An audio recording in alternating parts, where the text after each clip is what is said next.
En primer lugar, vamos a confirmar la presencia de ambos equipos. ¿Se encuentra completo el equipo de Licity Arbitri por parte de la UPC? Muy buenos días. Sí, estamos presentes. Ok, correcto. ¿Y por parte del equipo ESAN, también se encuentran todos? Buenos días, ¿qué tal? Mi nombre es Eduardo Vélez y mi colega Rosemary Chero nos encontramos presentes. Somos los oradores del equipo de SAM. Perfecto, muchas gracias. Bueno, ahora para confirmar a los doctores del Tribunal Arbitral, tengo por aquí al doctor Jesús Hernández. Doctor, ¿se encuentra presente? Creo que aún no entra el doctor. Bueno, el doctor Javier Ramírez. ¿Cómo estás, Aura? Buenos días. Buenos días con todo, buenos días a los equipos. Bienvenidos. Buen día, doctor. Y el doctor Hernán Castro.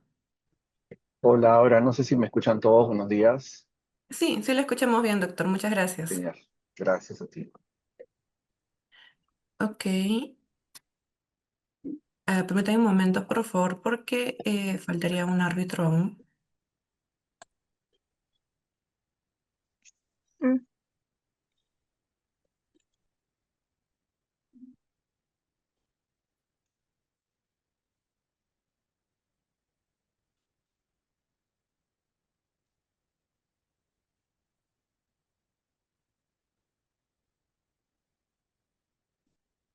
Señorita secretaria, tal vez hasta que se vaya conectando el doctor, Sí, podemos ir coordinando el tiempo con la sí. contraparte. Mientras tanto voy presentándome, justo les iba a comentar.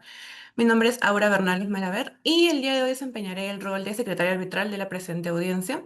Bueno, nos encontramos ya en la primera audiencia del segundo día de la segunda competencia nacional de arbitraje en contratación pública. Bueno, vamos a dar inicio. Me indican de que se están comunicando con el doctor. Ok, gana el árbitro que falta. Mientras tanto, por favor les pido que... un momentito. Por favor les pido que se acrediten la parte demandante en forma y fondo. Por favor, se me podrían brindar sus nombres completos y rol a desempeñar. Muchas gracias. Me presento muy buenos días, señores miembros del Tribunal Arbitral. Soy Michaela Rodiles, junto con mi compañera Marisabel Fasabi, somos representantes legales de Caminos Infraestructura SAC CAIN SAC, en calidad de la parte demandante. Mi persona dará a conocer los argumentos de jurisdicción y mi compañera procederá a dar los fundamentos de forma. Perfecto. Y por la parte demandada, por favor. ¿Qué tal? Muy buenos días al Tribunal Arbitral, a usted, señorita secretaria de la contraparte. Mi nombre es Eduardo Vélez González y la de mi colega Rosemary Chero Vergaray. Ambos representamos la defensa legal de la Municipalidad Provincial de Boracancha. A mi cargo se encuentran los argumentos de jurisdicción y mi colega se encargará de los argumentos de fondo. Perfecto. Entonces, sin más, una vez acreditándose las partes, voy a proceder a dar paso al honorable tribunal arbitral, quien llevará a cabo esta audiencia. Nuevamente, permítame presentar, por favor, al doctor Jesús Hernández, que me indican que ya está en sala. Doctor, ¿nos logra escuchar? Sí, doctora, disculpe. Tenía el audio apagado. ¿Qué tal? Buenos días con todos. Buen día, doctor. También al doctor Javier Ramírez ¿Cómo están? Buenos días con todos. y también al doctor Hernán Castro. ¿Y Sí, ¿qué tal? quiénes? Aquí estoy. Buen día. Quienes serán los encargados de dar solución a la presente controversia. Les cedo la palabra honorable arbitral para que puedan elegir en primer lugar quién será su presidente y posterior a ello también pactar el tiempo que han de tener las partes para cada participación.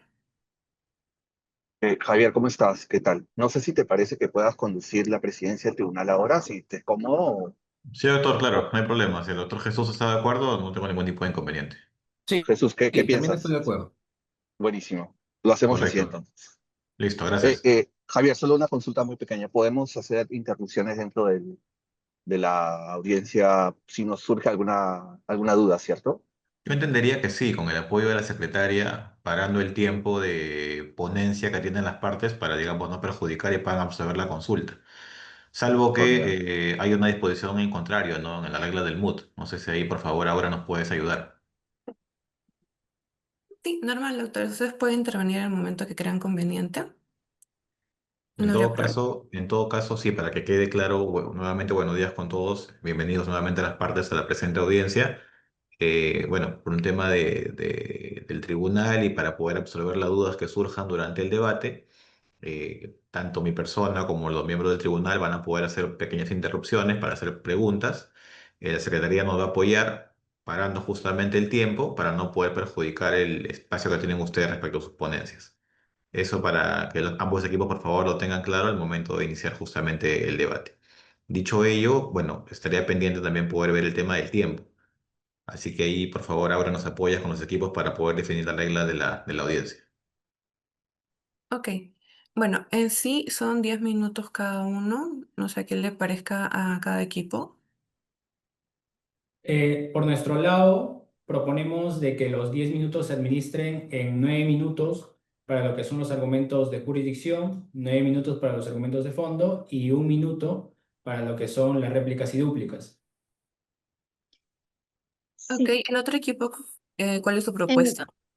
Nos permite, nuestra propuesta es que para la jurisdicción sean 8 minutos y réplica y dúplica 2 minutos. Y seguidamente el mismo ritmo seguir con la parte del fondo, 8 minutos y 2 minutos de réplica y dúplica.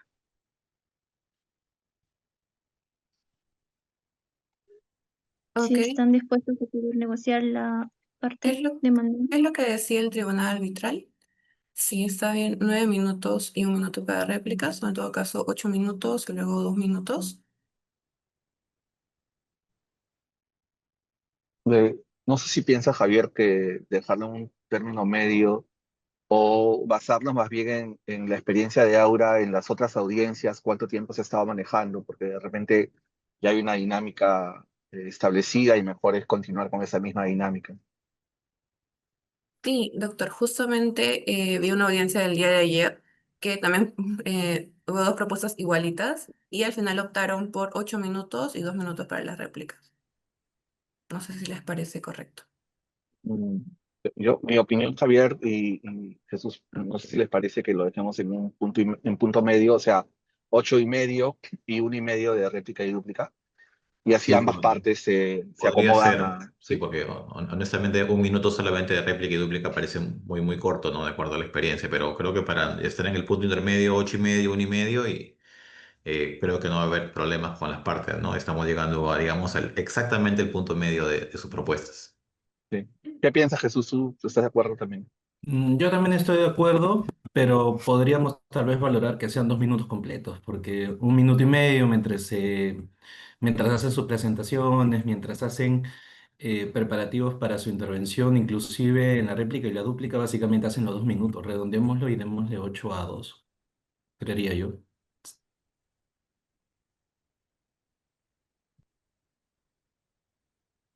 Bueno, Hernán Jesús, creo que por mayoría estamos quedando 8,5, 1 y medio, ¿no? De Bueno, acuerdo a lo conversado por perfecto. Hernán y mi persona, exhortamos por favor a las partes, sobre lo dicho por el doctor Jesús también, al momento de la réplica y la dúplica, directo, doctores, al punto del debate, ¿no? Ya, digamos, nos ahorramos presentación, de repente por ahí el nombre rápidamente, que ya lo tenemos agendado seguramente, y vamos directo al punto del debate para que poder maximizar y aprovechar este 1 minuto y medio que honestamente me parece a mí también un poco corto, pero atendiendo lo que están pidiendo ustedes, estamos llegando pues al punto medio como reitero.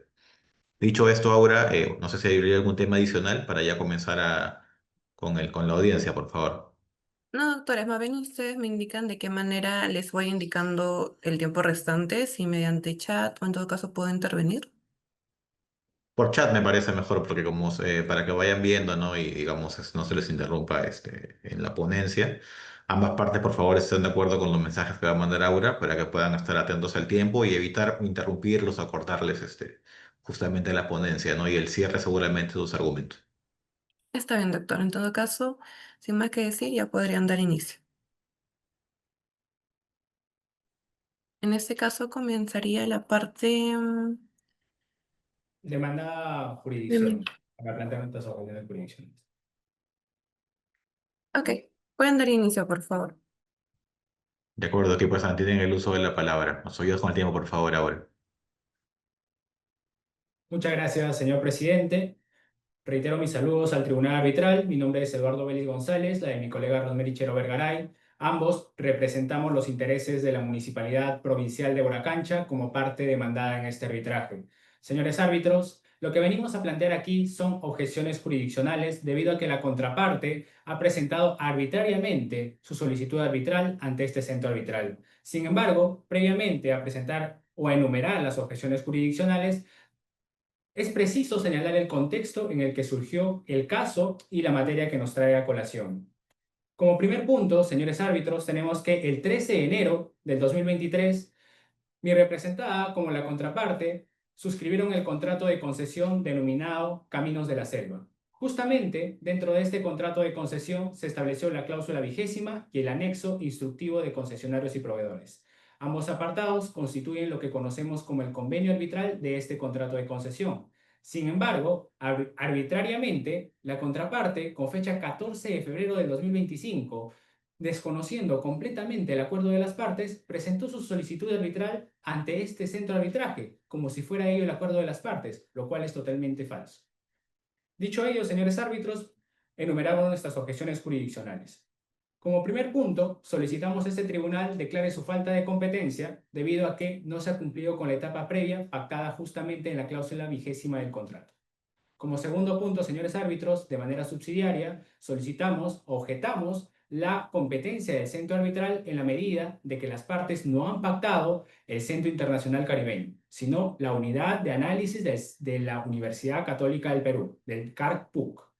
Y como tercer punto, señores árbitros, en caso se desestimen nuestras anteriores objeciones jurisdiccionales, queremos dejar constancia de que en el presente arbitraje se está vulnerando nuestro derecho de defensa.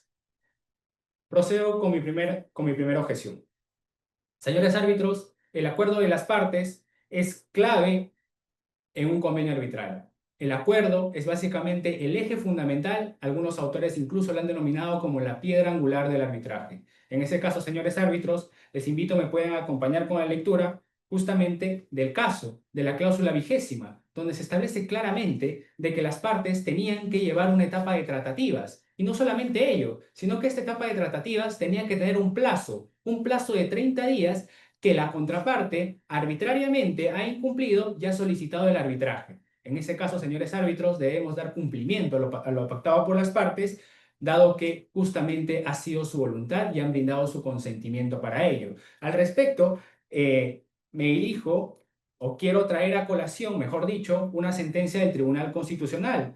Justamente el Tribunal Constitucional ha dicho al respecto que no por tratarse de una etapa de carácter preprocesal quiere ello significar que las reglas incorporadas a un contrato tengan un carácter meramente indicativo. Aquellas son ley entre las partes y aquellas asumen un efecto plenamente vinculante respecto de las partes que generaron dicha relación. Es un carácter ya establecido por el Tribunal Constitucional de que justamente las etapas previas no deben verse como facultativas, sino que justamente son pactos vinculantes entre las partes, que las partes justamente han manifestado en función a su consentimiento y a su voluntad. Las partes quisieron una etapa previa al arbitraje, justamente porque quieren dialogar, quieren llegar a un acuerdo de manera amigable antes de justamente remitirse al arbitraje.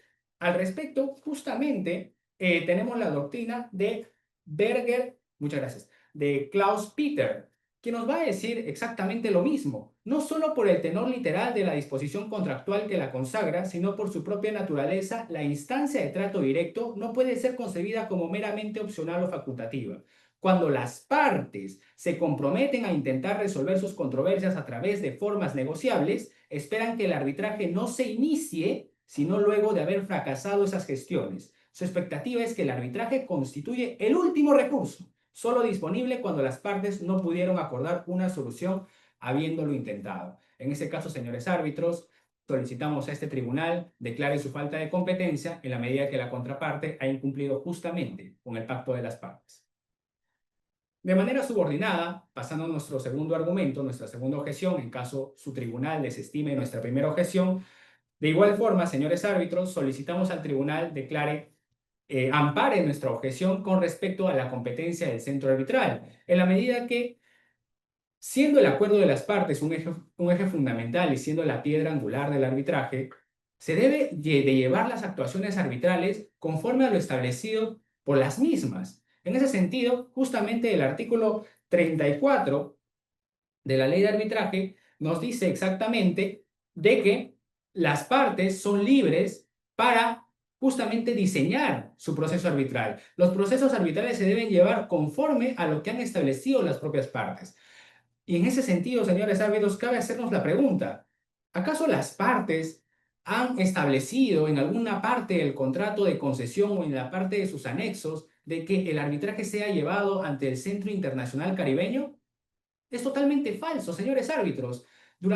En toda la lectura del contrato de concesión y en sus anexos no encontraremos mencionado en ningún apartado el Centro Internacional Caribeño. Lo que sí encontramos es la proposición de la entidad en el anexo. Si me acompañan con la lectura justamente de las aclaraciones del caso, en la penúltima página, veremos claramente en el punto 10 de que las partes, muchas gracias, de que las partes han establecido, mejor dicho, de que la entidad ha propuesto al centro de la Unidad de Análisis y Resolución de Conflictos de la Pontificia Universidad Católica del Perú. Eso es lo que encontramos en los anexos.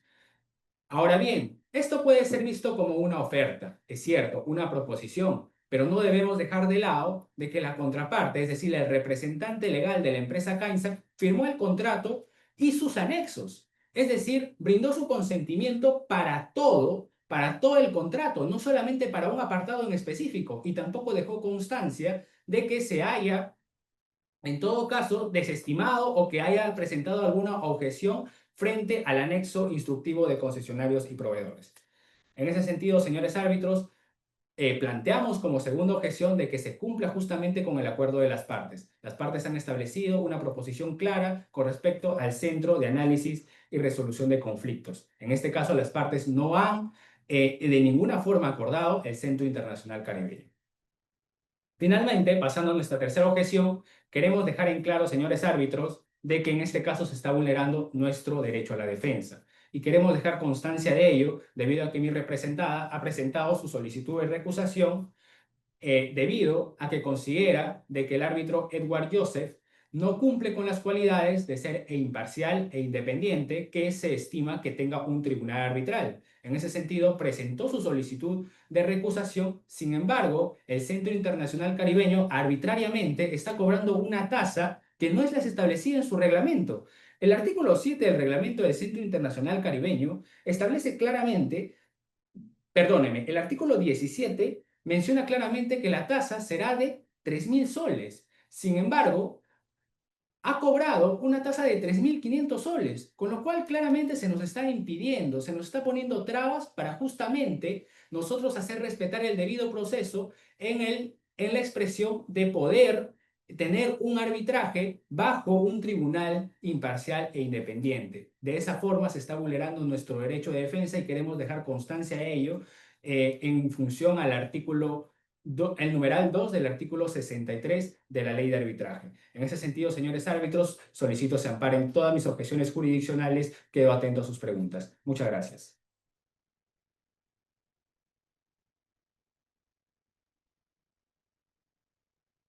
Muchas gracias, doctor Eduardo, por su participación. Por favor, si no hubiera ninguna participación de mis coárbitros, pasamos con el tiempo para que la Universidad UPC pueda hacer sus alegaciones al respecto. Por favor, nos apoyas con el tiempo, Aul. Y está bien, doctor.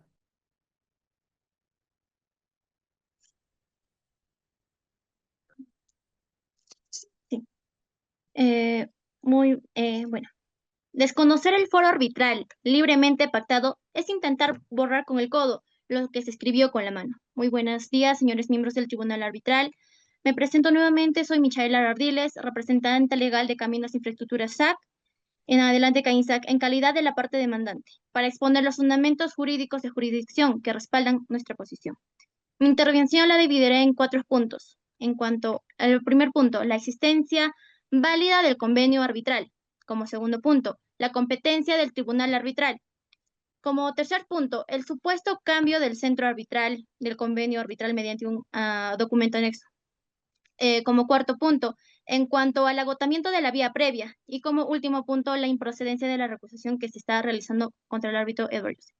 Con su venia, señores árbitros, procederé a desarrollar el primer punto.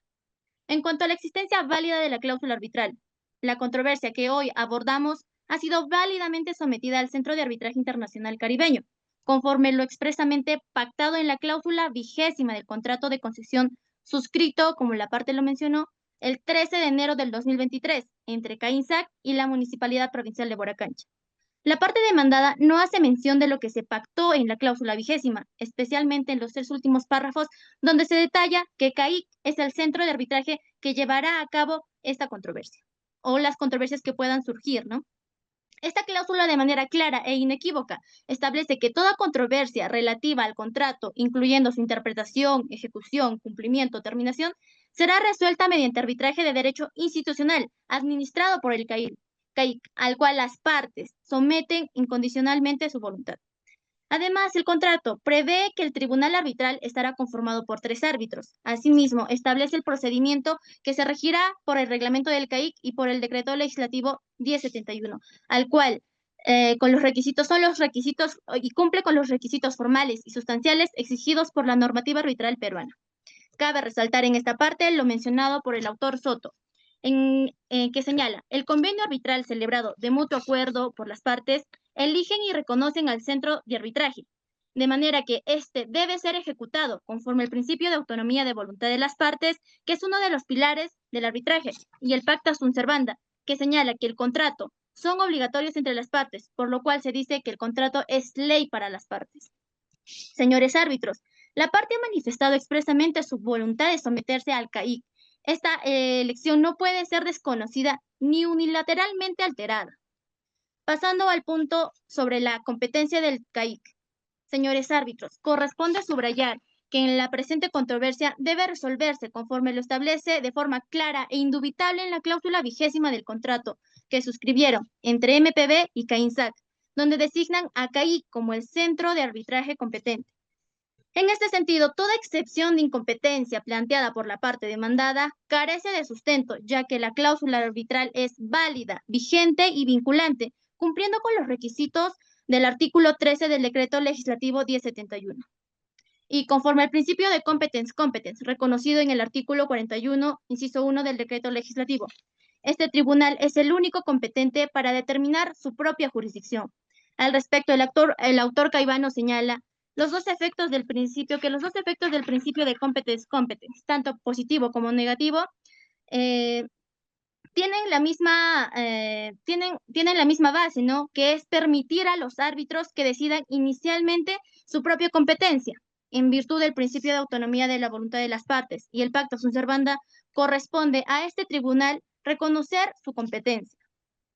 En cuanto a lo mencionado por la parte demandada, el agotamiento del trato directo. La municipalidad alega que no se habría agotado la etapa. Sin embargo, esta afirmación carece de sustento. Si se analiza objetivamente el desarrollo de los hechos, CAINSAC manifestó oportunamente su intención de activar el mecanismo de trato directo mediante comunicaciones, incluso solicitando ampliaciones de plazo para llevar de forma adecuada el conflicto que se estaba ocurriendo, ¿no? Y esto se evidencia la buena fe que plantea CAINSAC. No obstante, fue la propia MPB quien de manera anticipada y unilateral resolvió el contrato, cerrando esto toda posibilidad de continuar con dicho proceso. En ese contexto, no puede exigir a mi representado haber agotado la etapa. Así, cuando el vínculo contractual ha sido roto de forma definitiva por una de las partes, el trato directo deja de ser una vía posible y se convierte en una forma vacía. Exigir su cumplimiento en estas circunstancias sería tanto como premiar a quien impidió el diálogo, desnaturalizando el espíritu de los mecanismos de solución de controversias. Además, la parte demandada no ofreció ni una salida ni propone cómo debería de haberse agotado el trato directo. No pone ni las condiciones, pues simplemente resolvió el contrato dejando sin efecto cualquier intento de diálogo. Asimismo, cabe mencionar el caso Consorcio Consultores Tramo versus Proinversión, el caso 0269 del 2022 CCL, en donde se aceptó que el trato directo ya no podía ser agotado, Este es un caso muy reconocido para poder ponerlo en ejemplo en este caso, ¿no?, que estamos planteando ahora. Y en cuanto a, pasamos al supuesto de cambio del centro de arbitraje del convenio arbitral mediante un documento anexo. La parte demandada pretende desconocer la competencia del CAIC, válidamente pactada por ambas partes, en el que se planteó en el contrato de concesión, alegando que el centro aplicable sería el CARPUC. Lo mencionado por esa propuesta en un documento anexo posterior, cuando lo firmado no se puede negar ni mucho menos cambiar al azar.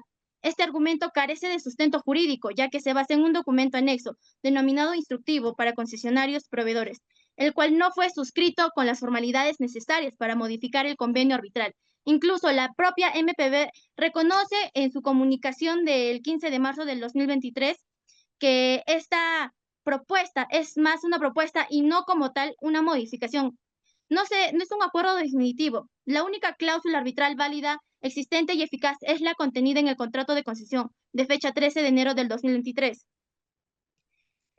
Por último, conforme al artículo 13 del Decreto Legislativo 1071, el convenio arbitral solo puede modificarse por acuerdo mutuo y por escrito. Además, el artículo 1351 del Código Civil exige consentimiento recíproco para perfeccionar un contrato. Por tanto, ni una conversación de WhatsApp ni un documento no suscrito por ambas partes puede modificar válidamente lo pactado en el contrato firmado.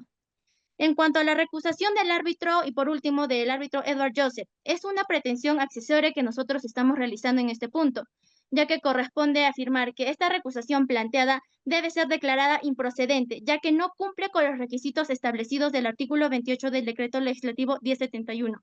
Ya que esta norma es clara, para una recusación, para que sea válida, debe sustentar sus hechos concretos, objetivos y actuales, y directamente relacionados en el presente arbitraje, que generen dudas justificadas sobre la imparcialidad o independencia del árbitro.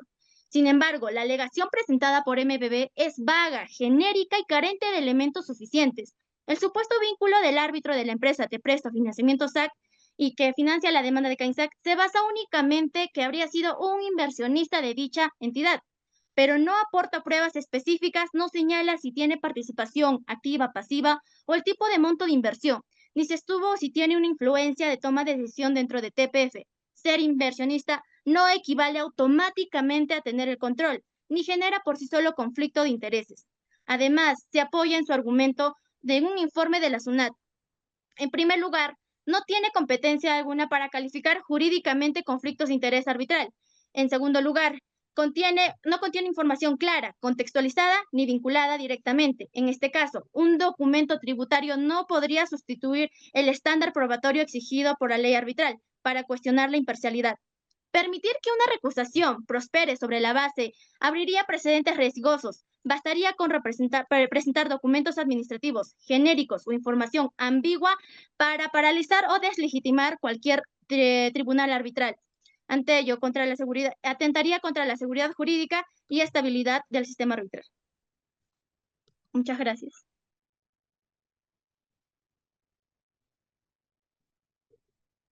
Bien, doctora, muchas gracias. Por favor, Eduardo, minuto y medio para réplica y dúplica. Muchas gracias, señor presidente. Queremos dejar en claro que la contraparte ha formulado sus argumentos en hechos totalmente falsos. El convenio arbitral se encuentra en las aclaraciones del caso, justamente en la antepenúltima página, donde claramente se establece de que el arbitraje será institucional, pero no se establece ningún centro arbitral. Lo que nosotros venimos a argumentar a este proceso arbitral es que existe una proposición en los anexos instructivos de concesionarios y proveedores. No entendemos por qué la contraparte indica que en el convenio arbitral se estipularía el CAIC. Es un hecho totalmente erróneo, señores árbitros, queremos dejar constancia de ello. Como segundo punto, señores árbitros, la contraparte ha argumentado de que se habría cumplido la etapa previa debido a que se habrían presentado ampliaciones de plazo, tratando de hacer el símil de que por presentar ampliaciones de plazo ya se habría cumplido un trato directo, lo cual es un error de fundamentos y de conceptos con respecto a un trato directo y una ampliación de plazo, porque son conceptos totalmente distintos. Lo que se ha pactado en la cláusula 20ª del contrato es una cláusula escalonada, una etapa previa justamente a previa a recurrir al arbitraje. No estamos hablando acá de la ejecución contractual ni de otros aspectos, estamos hablando de una etapa propiamente procesal. Finalmente, señores árbitros, no estamos acá argumentando la solicitud de recusación, estamos dejando constancia de una vulneración a nuestro derecho de defensa y eso hay que dejarlo totalmente claro como última gestión. Muchas gracias. Muchas gracias, doctor. Doctora, por favor, su minuto y medio para su dúplica. Sí. Cabe señalar que la cláusula 20ª del contrato de concesión firmado el 13 de enero establece de manera clara y precisa que las partes resolverán sus conflictos e incertidumbres que pudieran surgir. Y en los 3 últimos párrafos se expresa de manera clara: el arbitraje será administrado por el Centro de Arbitraje CAIC. Asimismo, el tribunal arbitral compuesto por 3 miembros. Y en el último párrafo se señala: el procedimiento arbitral se regirá por el reglamento de CAIC y conforme al decreto legislativo 1071. Eso en primer punto. Y como segundo punto, esta parte no pretende alegar que se habría agotado la vía previa. Simplemente señalamos que sí se intentó, hubo intentos, más la contraparte terminó resolviendo el contrato. Por tanto, no pudo terminarse de agotar la vía previa. Y tampoco propuso cuál sería el otro mecanismo por el cual pudieron haberse agotado esta vía previa. Y como último, sí, hice mención a la recusación porque es lo que más o menos alegaba o se entendía de los fundamentos de la contraparte. Muchas gracias.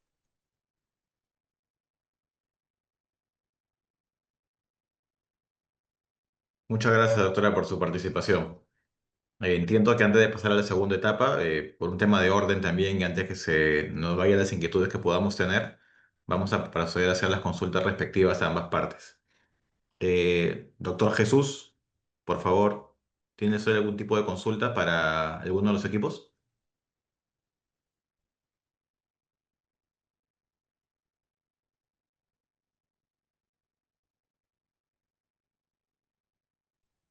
Doctor Castro, comenzamos con usted. Creo que el doctor Jesús está con un tema con su audio todavía. Doctor Castro, en Sí, esta primera etapa del debate, uso de la sí, palabra para consultas a los tengo equipos, por algunas favor. consultas y lo primero que quiero es pedirles disculpas que voy a tener que apagar la cámara porque estoy bajando el vehículo en unos segundos, pero sí quiero hacer algunas preguntas a ambas partes sobre las exposiciones que han tenido y quisiera comenzar con la parte demandada. Letrado, hay una afirmación que ha realizado con respecto a la naturaleza jurídica del instructivo. Usted plantea que esa es una oferta, ¿cierto? ¿Cuáles son las condiciones que debe tener una oferta eh, y cuándo se perfecciona esa oferta para que exista una voluntad? Que efectivamente ambas partes están de acuerdo y por supuesto que se ha formado ahí un pacto. Pues puede explicarnos y por favor base legal sobre todo de sus afirmaciones. Con mucho gusto, señor árbitro. En principio, efectivamente, hemos mencionado de que, de acuerdo al instructivo de concesionarios y proveedores, la entidad ha propuesto lo que puede ser visto como una oferta. Usted ha preguntado sobre cuáles son las características de la oferta. Bueno, la oferta en principio debe ser seria, debe justamente ser una manifestación de voluntad, debe brindar un consentimiento de la parte que está presentando la oferta a quedar sujeta justamente a ello y la aceptación estaría justamente en la firma de este contrato de concesión junto con sus anexos. De Específicamente, el acuerdo, código... letrado, perdón que le interrumpa, solo para aclarar. Vamos por la primera parte entonces, en relación con las características de la oferta. ¿Puede describirnos en qué parte del caso, numeral, hecho, concretamente, aparece esa oferta clara? Por supuesto, señor árbitro. Está en la penúltima página de las aclaraciones, justamente en el punto 10, tercer párrafo, se dice expresamente: el arbitraje será institucional y resuelto por tribunal arbitral conformado por 3 árbitros. La entidad propone a la unidad de arbitraje del Centro de Análisis y Resolución de Conflictos de la Pontificia Universidad Católica del Perú. Eso es lo que consideramos como una oferta y es lo que debe ser visto como una oferta claramente, y la aceptación estaría en la firma del representante legal de CAINSAC a este contrato. Todavía no llegamos a la aceptación. Digamos todavía en la oferta, por favor. Usted dijo que una de las características es que la intención de la oferta frente a la aceptación, ¿cierto? Lleve a un Sí. pacto. Pero, ¿por qué un instructivo tiene esa naturaleza. Señor árbitro, para precisar en ese punto, un instructivo justamente es una proposición de la entidad, una proposición para todos los participantes, en este caso, a ejecutar la obra, es decir, para todos los postores a ser concesionarios de esta obra pública. Esa es la oferta que presenta la entidad. El concesionario, de manera diligente, tuvo que revisar el contrato y los anexos. Debe ser visto como una oferta ante todos los postores. El que firma ese contrato, el que firma los anexos, debe estar sujeto a lo que dice el contrato y los anexos. De lo contrario, no estaríamos hablando propiamente de un contrato celebrado. Estaría todavía en etapa de tratativas. La verdad, de trabajo, discúlpeme, la verdad es que esto sin adelantar opinión, no logro entender cómo el instructivo cambió a ser una oferta. Pero bueno, pasemos al siguiente punto que tiene que ver con la aceptación. ¿Usted considera que el silencio es manifestación de voluntad? No, no, señor árbitro. En este caso, el silencio no es manifestación de voluntad. ¿Y por qué le atribuye entonces a la suscripción de una cláusula de arbitraje que no contiene una institución arbitral una aceptación? ¿De dónde nace esa teoría? En este caso, señor árbitro, no es que no exista una manifestación de voluntad de acuerdo a la oferta que ha presentado la entidad. Está claramente suscrito el contrato de concesión y los anexos. La contraparte no ha presentado en ningún momento no ha dejado constancia, mejor dicho, de no estar de acuerdo con la proposición de la entidad. En No, caso pero se a haya... ver, perdón. Se está diciendo, usted me acaba de decir que el silencio no es manifestación de voluntad. ¿En qué momento, o sea, usted lo que está diciendo es, la oferta tiene que ser, no me quiero vincular? O sea, yo le digo a usted, quiero venderle un celular, y la otra persona tiene que, o sea, su silencio equivale a, sí lo quiero comprar. Es lo que usted dice. Sí, señor árbitro, con respecto a ello, lo que quiero mencionar es que justamente no es que exista en este caso un silencio. Conforme propiamente, y aquí quiero remitirme justamente al Código Civil, eh, sí, justamente el 1380, señor árbitro, la que justamente se remite a lo que es la aceptación. Establece claramente que cuando a solicitud del oferente o por la naturaleza de la operación o según los usos, la prestación o cargo del aceptante haya de ejecutarse sin respuesta previa, el contrato queda concluido en el momento y lugar en el que comenzó, en este caso, la ejecución. Señor árbitro, es claro de que la contraparte, en este caso, sí ha manifestado su voluntad, sí lo ha hecho a través de una suscripción al contrato y sus anexos. No es que nosotros estemos interpretando de que por el solo silencio, es decir, habría una circunstancia de silencio o claro, de silencio en específico, si es que la contraparte no hubiera firmado este contrato y nosotros estaríamos diciendo, bueno, te entiendes vinculada simplemente por el hecho de haberte notificado con la oferta. Pero en este caso no estamos en ese contexto. La contraparte ha recibido la oferta y ha firmado el contrato. Esa es la aceptación, es una Pero manifestación de voluntad. a ver, si esto fuera así, ¿por qué ocurrió en marzo una comunicación que decía otra cosa? A ver, usted dice que que sí había una aceptación. ¿Y por qué entonces un representante de su cliente entendió que no? ¿Y cómo hacemos con la teoría de los actos propios? O sea, lo borramos. Ya, no, desconsideramos la participación que tuvo su representada durante la interpretación del propio documento que usted señala. Muchas gracias, señor árbitro, porque me permite hacer una precisión justamente con respecto a esta conversación de WhatsApp. Identifiquemos primero a las partes. Aquí está participando el representante legal de CAINSAC y el asesor legal de la Municipalidad Provincial de Boracancha. El asesor legal no tiene facultades legales para participar tan siquiera en una etapa de tratativas, ni menos aún para suscribir una adenda, porque conforme al artículo 144 del Código Civil, para que un acto jurídico sea válido, necesita capacidad legal. En este caso, el asesor legal, mediante una comunicación netamente informal de un contrato de concesión por millones, ha simplemente dicho o se ha atribuido una responsabilidad que no le corresponde, porque justamente lo que dice es, nosotros tenemos claro de que el convenio arbitral estaría en la cláusula 20ª, pero recordemos quiénes son las partes o quiénes son las partes facultadas para justamente expresar la voluntad de la Municipalidad Provincial de Boracancha. En este caso sería la alcaldesa quien suscribió el contrato, no el asesor legal. A ver, más allá de la actuación del representante, lo que usted está diciendo es que una entidad, cuando hace tratos, tiene que, durante todo el íter de negociación y ejecución, solo entenderse con quien suscribe el contrato. Digamos, usted es dueño de una compañía y usted como dueño y representante, gerente general de la empresa, solo puede actuar usted para todas las coordinaciones y todas las que realicen los demás trabajadores que usted contrató, por los que tendría responsabilidad vicaria. Ninguno de esos tiene poder de decisión. No pueden tomar ninguna, es más, no pueden interpretar un contrato. Tienen que esperar que usted, como gerente, sea el que lleve adelante el proceso. Señor árbitro, nosotros con respecto a su consulta, nosotros no desconocemos de que la entidad se conforma de varios organismos y conjuntamente estos organismos, tanto la asesoría legal, la parte técnica, establecen o tienen ciertas funciones para respecto o para suscribir o para que justamente brinde su conformidad a la alcaldesa para que pueda suscribir un contrato.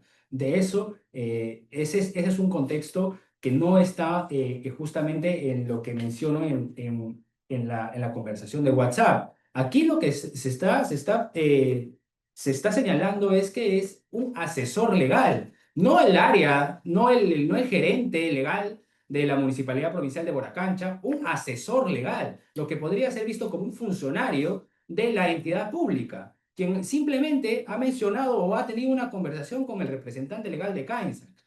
Es un asesor legal. No estamos hablando propiamente del gerente legal de ¿Y la cuál era la municipalidad. diligencia de su contratado? ¿El asesor legal era o no era una persona vinculada a la compañía o perdón, a la persona jurídica que usted representa? En este caso, el asesor legal es una persona contratada por la gerencia. Perfecto, ok. Eso quiere decir que tiene una responsabilidad la persona que elige a quien contrata, ¿cierto? Y sobre esa consulta, ¿cuál era la diligencia mínima que debía tener esa persona que ustedes contrataron? ¿No debía haber comunicado esta situación a sus superiores? Eh, ¿Me podría repetir la consulta, señor árbitro? Me parece no haber... Vamos por la primera parte. Ok. Cuando una persona jurídica contrata a alguien, ¿es responsable de sus actuaciones dentro de las actuaciones laborales que debe tener, sí o no? Cuando una persona jurídica contrata a una persona, claro, usted justamente ha mencionado lo que se trata de la responsabilidad vicaria.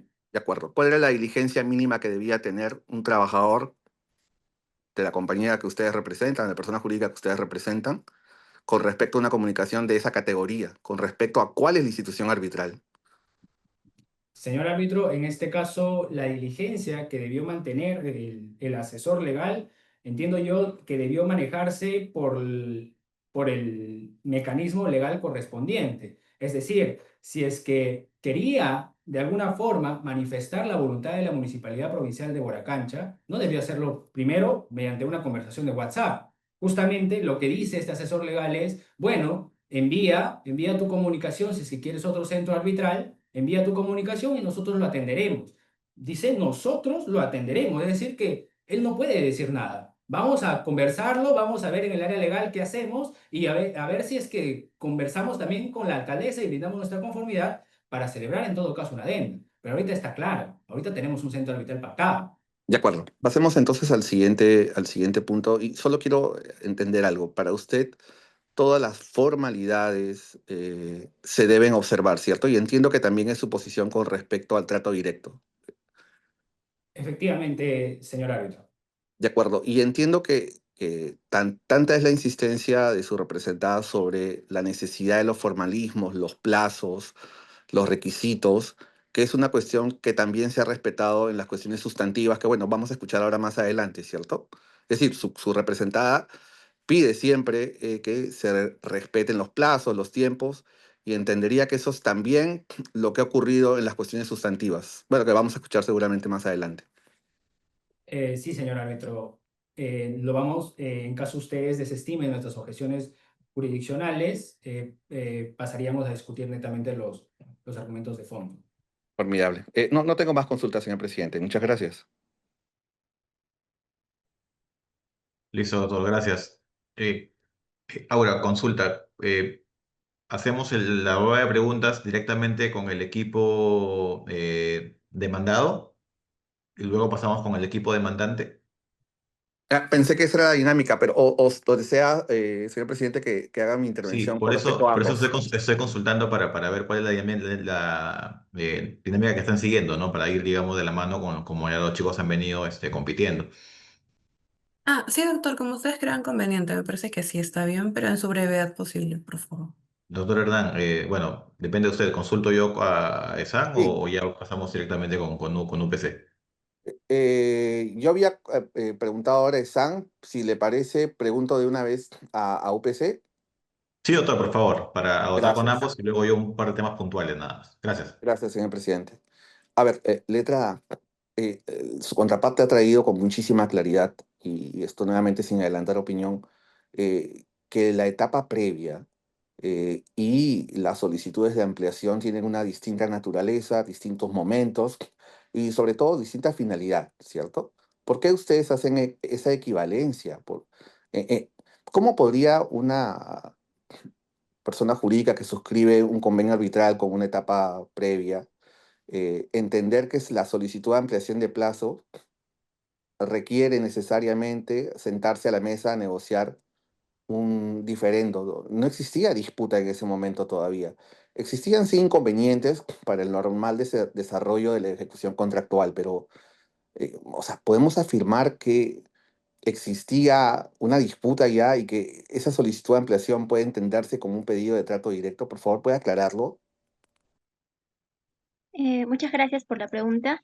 Tengo entendido que lo que me plantea es saber si la solicitud de ampliaciones de plazo se puede considerar como un agotamiento de vía previa. Bueno, respecto a ello, quiero aclarar que en nuestra parte nunca mencionamos que la ampliación de plazos, la solicitud que se realizaron en 2 veces, es un mecanismo del agotamiento de la vía previa. Más bien recalcamos como parte demandante que esta se trató, es decir, que hubo indicios, más no concluimos a como tal realizar o culminar el trato directo, ya que no hubo una acta donde se realizó. Simplemente alegamos que se intentó, mas esta no pudo ser posible. Ya no pudimos realizar el agotamiento de esta vía debido a que la misma parte demandada habría resuelto el contrato, lo que nos habría imposibilitado a mi defendido de poder agotar esta vía previa. Por eso es que recurrimos al arbitraje, ¿no? Pero ¿por qué la resolución del contrato representa una imposibilidad de su representada para poder acudir a un trato directo? Es decir, ¿cuál es la naturaleza que usted le da a la etapa previa? ¿Es simplemente enviar cualquier comunicación, incluso que usted plantea que son las ampliaciones de plazo? eh, ¿Son las ampliaciones de plazo una solicitud para iniciar? No decimos conseguir, pero iniciar, eso es lo que usted dice. Sí, me permite nuevamente recalcarlo. Es como que el tratar, es ver la manera, es que en la primera ampliación de plazo, si no me lo permite, puedo hacer mención de los casos, es que nosotros como parte demandante, es Letra, que mil sí. disculpas que le interrumpa porque tenemos un tiempo corto y necesitamos, quiero saber porque estoy entendiéndola bien o mal. A ver, y por favor le pido que nos diga si sí o no puntualmente. ¿Es la solicitud de ampliación un inicio, una notificación para iniciar un trato directo, sí o no? Sí, doctor. ¿Cuál es la base legal para hacer esa afirmación? Si me lo permite, en base a los hechos, la No, yo no solicitud le he de... pedido una alegación fáctica. ¿Cuál es el fundamento jurídico para caracterizar un pedido de ampliación de plazo como un inicio de trato directo? eh, ok. En el artículo, si me permite, ok, sí, está bien. Muchas gracias, doctor. En el artículo 45.1 de la Ley de Contrataciones del Estado, el propio convenio arbitral del contrato establece que las partes, antes de acudir al arbitraje, deben agotar los procedimientos de trato directo. Su naturaleza es un mecanismo de solución de temprana ante las controversias, y su finalidad es dar oportunidad del acuerdo al escalar el conflicto, ¿no? Bueno, de acuerdo. Señor presidente, no tengo más consultas. Muchas gracias, doctor Castro. Doctor Eduardo, por favor, tengo dos preguntas muy puntuales. Agradeceré su brevedad para poder cumplir con los tiempos de la presente audiencia. Y respecto a todo lo que usted ha alegado y su contraparte también, y respecto a que si era el centro de arbitraje caribeño o era el centro de arbitraje de la Pontificia Universidad Católica del Perú, de acuerdo a su postura, estamos ante un convenio arbitral claro, específico, concreto, pactado y firmado por ambas partes, conforme lo ha alegado, o estamos ante una cláusula patológica que, digamos, podría presentarse a una interpretación en el cual, de cierto punto, desde su punto de vista, tiene asidero legal lo señalado también por su parte demandante. Quisiera, por favor, que puntualmente me desarrolle dos o tres aristas por las cuales usted considera si es una cláusula expresa y concreta como tal, o estamos ante una cláusula patológica. Señor árbitro, con respecto a su consulta, no estamos frente a una cláusula patológica, de manera que el convenio arbitral no presenta ninguna ambigüedad que vaya a influir luego en la ejecución o que vaya a trabar la ejecución del arbitraje. Claramente, con lo establecido tanto en la cláusula vigésima como en los anexos, se puede llevar a cabo un arbitraje bajo los mecanismos y lo propiamente pactado por las partes. Es decir, lo que primero se tendría que hacer es, conforme a la cláusula vigésima, un trato directo por el plazo de 30 días y haciendo una interpretación sistemática justamente entre la cláusula vigésima y el anexo, lo que correspondería es dirigirse bien al arbitraje o a la conciliación. Eso es conforme al propio anexo, que estipula que se podrá dirigir a arbitraje o conciliación cualquiera de las controversias, excepto cuando se deba a una nulidad de contrato. En ese sentido, señores árbitros, se puede ejecutar tranquilamente el arbitraje conforme a lo pactado por las partes. No existe ninguna ambigüedad que podría derivar en alguna patología. Listo, doctor. ¿El contrato establecía como tal cuál era el mecanismo o el procedimiento formal para poder agotar esta fase previa o lo establecía simplemente de manera somera, tal cual lo estaba indicando, ¿verdad? Solamente trato directo por 30 días, ¿verdad? No establecía una formalidad de cómo esta debería cumplirse. Sí, señor árbitro, con respecto a su consulta, justamente me permito dar lectura breve, brevísima, a lo que es la cláusula de solución de controversias. Las partes declaran que es su voluntad que todos los conflictos o incertidumbres que surjan del contrato serán resueltos por trato directo entre las partes. El plazo de trato directo para el caso del arbitraje nacional deberá de ser de 30 días calendario contados a partir de la fecha en que una parte comunica a la otra. Nótese claramente de que en la cláusula vigésima se establece las palabras deberán, serán, dando obligatoriedad y vinculatoriedad, justamente lo establecido por las partes. En ese sentido, señor árbitro, me permito tener una cita de Dario Rodríguez Uriol, justamente en su artículo Cláusulas escalonadas de solución de controversias, quien señala precisamente ello. Si al referirse a una etapa previa las partes han usado términos como deberán o están obligadas a, determina que la voluntad de las partes ha sido que el transcurso por la etapa previa es obligatorio. En este caso, señores árbitros, es claro lo establecido en la cláusula vigésima. Doctor, la última por mi parte. Este paso inicial, esta fase, esta comunicación formal en la otra parte de inicio de trato directo, ¿se llegó a formalizar? No, señor árbitro, y es justamente la objeción que nosotros venimos a plantear. Existe una falta de competencia del tribunal arbitral porque la contraparte no ha cumplido con ello. De acuerdo. Muchas gracias, doctor Eduardo. Usted, La parte demandante, por favor. Doctora, sobre lo dicho por la última parte por el doctor Eduardo, de acuerdo a propiamente lo que usted también ha expuesto, alega que su representada no dio inicio, digamos, a este trato directo, ¿no? Sobre ese punto, por favor, de manera muy sucinta, quisiera saber su conclusión final. Bueno, como conclusión final es que por nuestra parte sí hubo la intención de poder iniciar el trato directo, pero esto ya se vio imposibilitado, por tanto ya no vimos la necesidad de poder agotar esta vía previa. Por ello es que también menciono el laudo arbitral el caso Consorcio Consultores Tramo 4 versus Proinversión, en donde el tribunal sostuvo que el procedimiento del trato directo debe adaptarse a la realidad de la controversia y propuestamente dicha esta realidad es que ya no se pudo haber agotado la vía previa, ¿no? Y Ujú. siendo un obstáculo irrazonable para el acceso al arbitraje.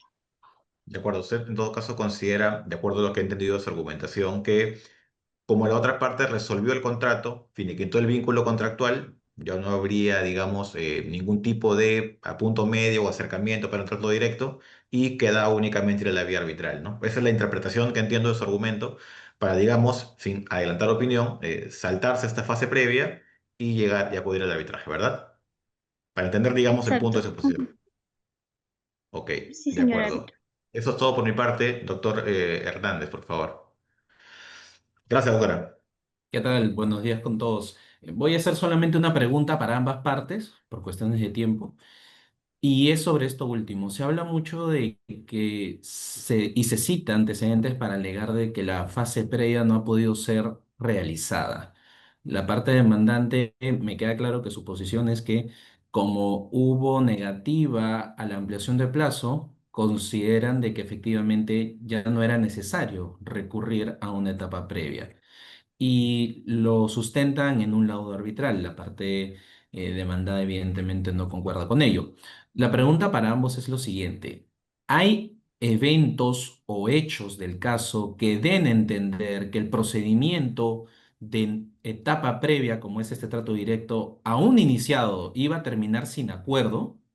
Para ser más concreto, si hubieran iniciado el procedimiento de trato directo, ¿los hechos del caso permiten intuir cuál hubiese sido el resultado de este trato directo?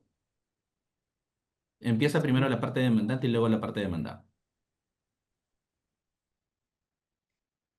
Bueno, doctor, el resultado hubiese sido el mismo. El hecho de que con los conflictos a raíz del aumento del peaje, por otros hechos más que más adelante lo van a detallar, ya no hubiese podido ver, como decir, una solución ante ese conflicto. Por lo tanto, necesaria y obligatoriamente las partes hubiesen tenido que recurrir al arbitraje.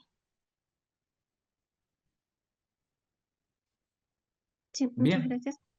bien, si ahora le toca la parte demandada. Muchas gracias, señor árbitro. Nosotros, la verdad, no consideramos de que no exista voluntad o iniciativa entre las partes para poder llegar a un trato directo. Pero lo que precisamos al respecto con lo de las cláusulas escalonadas es justamente lo que menciona Roque Caivano en su artículo Las cláusulas escalonadas de resolución de conflictos. Lo que se ordena ejecutar en una cláusula escalonada no es la obligación de cooperar y acordar, sino la participación en un proceso dentro del cual la cooperación y el acuerdo pueden surgir. Recordemos claramente de que las partes no han pactado una etapa para acordar necesariamente. Han acordado una etapa para justamente tener un diálogo, un espacio de 30 días en las que puede surgir el acuerdo. No debe ser vista la etapa previa como una etapa necesariamente para llegar a un acuerdo. Ese no ha sido el pacto entre las partes. Bien, con eso termino mis preguntas. Muchas gracias. Muchas gracias, doctor. Doctora Aura, por favor, nos ayuda con el tiempo. Parece que ahora comienza la parte demandante, ¿verdad? Sí, sí, doctor, está bien. Listo. ¿Quién va a hacer uso de la palabra? Mi persona honorable miembro. La doctora Marisabel. Doctora, bienvenida. Adelante, por favor. Ok. En un contrato de asociación público-privado, el Estado debe ser socio que abre caminos, no que los bloquea. Este caso trata de lo que ocurre cuando frente a dificultades, el concedente cambia a la cooperación por confrontación. Buenos días, honorables miembros del Tribunal Arbitral. Me presento. Mi nombre es Marisabel Fasabi Valencia y comparezco en representación de la parte demandante, Caminos de Infraestructura SAC. En adelante, CAIN SAC. Señores y señores árbitros, este arbitraje se resume en una pregunta. ¿Qué debe hacer un socio cuando otro, el Estado, en lugar de construir puentes, se dedica a levantar murallas? A mi cliente se le prometió un socio para el desarrollo, pero se le trató como un obstáculo de ser eliminado. En mi siguiente argumentación me basaré en tres pilares esenciales de la parte de fondo. Primero, que la demandada incurrió a su obligación más elemental al generar retrasos iniciales y violó su deber de buena fe, instrumentalizando una crisis que ellos mismos ayudaron a crear. Segundo, que ante la interrupción de eventos de fuerza mayor, la demandada y violó con su deber de colaboración, utilizando la crisis no para buscar soluciones, sino para fabricar escapatorias. Y finalmente, que la supuesta resolución de la MPB en sí fue un montaje mediático, un acto manifestantemente ilegal basado en toda teoría jurídica, se desmorona bajo el mínimo escrutinio. Ahora sí, pasemos al primer punto. Honorable Tribunal, el pecado original del contrato fue incumplido de la MPB en su deber en la demora de la obtención del CIRA, que forzaron la primera ampliación del plazo del 14 de noviembre de 2023. Fueron la primera manifestación de su ineficiencia. Los retrasos culpas de la MPB generaron sobrecostos que nos llevaron a solicitar el alza del peaje. Y aquí es donde la deslealtad del mandante se cristaliza. La MPB autorizó expresamente el 21 de octubre del 2024 hacerlo. Y al hacerlo como socio de buena fe, bajo el deber de colaboración que exige las AEPPs, habría trabajado junto a nosotros para mitigar cualquier riesgo posible. Pero, ¿qué hizo la MPB? No hizo nada. Permaneció pasiva mientras el conflicto iba escalando. Y la prueba definitiva de su mala fe se encuentra en su propio memorial. Para culparnos califica nuestra decisión como la causa del conflicto. Pero en su propio escrito, en la página 34, si es que me siguen, para eximirse de responsabilidad, describen que las mismas protestas como un supuesto caso caso fortuito de fuerza mayor. Esta conducta contradictoria, honorable tribunal, no solo vicia su argumento, sino que demuestra la deslealtad contractual inaceptable. Pasando al siguiente punto, se intenta descalificar el hallazgo del Paititi diciendo que era una leyenda previsible. Honorable tribunal, esta afirmación es un insulto a la seguridad jurídica. Las inversiones de esta magnitud se guían por documentos oficiales, no por estudios técnicos ni por folclore. Oficiales, mejor dicho, y por estudios técnicos y no por folclore. Disculpen. El descubrimiento científico del 15 de enero de 2024, confirmado por el Ministerio de Cultura, fue el evento que cumple con los 3 requisitos de fuerza mayor, establecidos en la cláusula octava y del artículo 1315 del Código Civil. Fue extraordinario. No hablamos de lluvias o retrasos comunes, sino un descubrimiento arqueológico de trascendencia nacional. Fue irresistible. La consecuencia de la restricción legal impuesta por el Estado, a mi representante era jurídicamente imposible continuar con las obras en esta área. Y fue imprevisible. La propia alcaldesa de la MPB, en un acto público, calificó la historia del Paititi como una leyenda atractiva e interesante. Si para la máxima autoridad local era un mito, es insostenible exigirle al concesionario que lo tratara como si fuera un riesgo técnico tangible. Ante esta crisis se alteró fundamentalmente las bases del contrato. El principio de equilibrio económico-financiero y el deber de buena fe no le daban a la MPB opción, le imponían una obligación, sentarse a colaborar. En lugar de eso, eligieron el silencio y la confrontación, negándose a negociar nuestra solicitud del 4 de enero de 2025. Esta negativa al aplicar mecanismos de renegociación del contrato no fue una simple discrepancia. Fue un acto de mala fe y un incumplimiento que en su deber de colaboración, demostrando que el Paititi en sí no fue la causa del problema, sino que fue el pretexto que estaban esperando para huir de sus obligaciones. Y llegamos al acto final. La demandada defiende que la validez de su resolución del 10 de enero está fundamentada en una asamblea transmitida por YouTube. Honorable tribunal, una notificación contractual busca crear certeza jurídica entre las partes. Un streaming en vivo busca crear un efecto político en la opinión pública. La MPB no estaba cumpliendo con los procedimientos legales, estaba montando un show mediático para las cámaras. El principio de pacta sunt servanda les obliga a respetar los procedimientos formales de notificación de la cláusula 15ª, que ignoraron por completo, pero la ilegalidad definitiva de su acto, y debemos agradecerle a la propia teoría de su memorial, de la contraparte, dedicada en la página 26 y 27, sostiene la insólita tesis de que su resolución recién surtiría efecto el 13 de julio de 2025. A ver, analicemos esta confesión, honorable tribunal. Premisa 1. Según la propia demandada, el contrato está plenamente vigente y con los plenos efectos jurídicos en enero de 2025. Premisa 2. Un hecho probado. El 4 de enero, mi representada presentó una solicitud formal y justificada para negociar ante una crisis de fuerza mayor. Premisa 4, el hecho probado. La MPB negó tajantemente esa negociación. Entonces, ¿qué conclusión vemos acá? La conclusión es inevitable. La MPB incumplió gravemente con su deber de colaboración y buenas fe bajo un contrato que ellos mismos admiten estaba activo. Este incumplimiento le otorgó a mi representada el pleno derecho a resolver el contrato. Por ello, nuestra carta de resolución del 13 de enero fue el único acto de determinación válida, legal y coherente de toda consecuencia de los eventos. La propia defensa de la municipalidad es la prueba irrefutable de su ilegalidad. En conclusión, honorable tribunal, el caso de la demandada es una construcción de excusas sobre base de mala fe.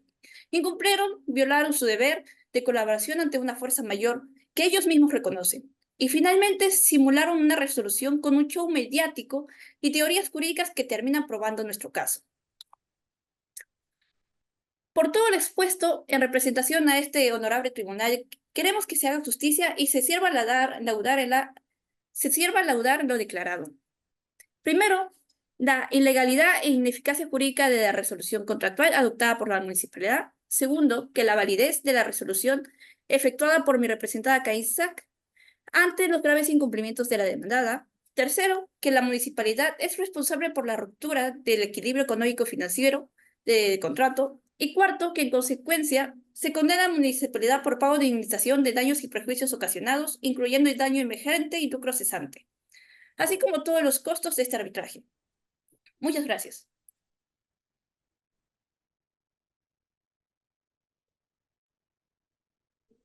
Muchas gracias, doctora, por su intervención. Por favor, la parte demandada. Tiene uso de la palabra. Buenos días, señores miembros del tribunal. Mi nombre es Rosemary Chero y el día de hoy estoy frente a ustedes para desvirtuar las 4 pretensiones formuladas durante esta audiencia por CAINSAC.